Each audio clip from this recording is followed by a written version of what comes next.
গিয়েছিলাম ঠাকুরনগর, আর বাড়িতে এসে দেখি পার্সেল চলে এসেছে দুটো।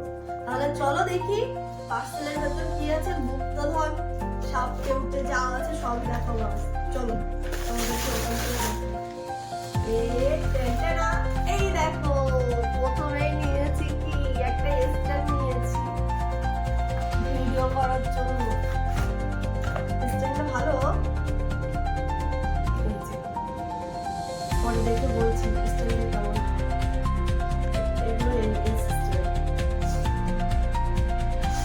আর সেকেন্ড যেটা নিয়েছি সেটা দেখি, চলো চলো চলো। এই সেকেন্ড একটা নিয়েছিলাম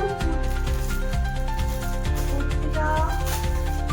আমরা যেহেতু কাশ্মীরে গিয়েছিলাম কিছুদিন আগে, ওখান থেকে কুর্তি নিয়ে এসেছিলাম।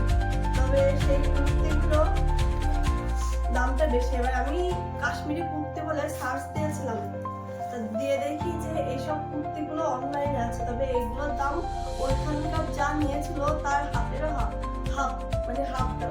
তাই এই কুর্তিটা নিয়েছি। তোমরা বলো কুর্তিটা কেমন হয়েছে? অবশ্যই কমেন্ট করে জানিও কুর্তিটা কেমন হয়েছে। তোমাদের কি ভালো লেগেছে কুর্তিটা? আর এটা কিন্তু কটনের ভেতর, সত্যি খুব সুন্দর কুর্তিটা, দেখো। আর এগুলো আমি সব নিয়েছি ফ্লিপকার্ট থেকে।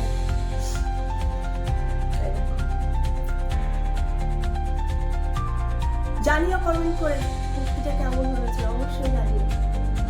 আর এটা ছিল আমার ফাইনাল লুক। ফাইনাল লুকটা একবার দেখে নাও।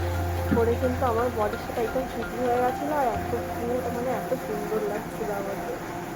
তোমরাই বলো কেমন লাগছে।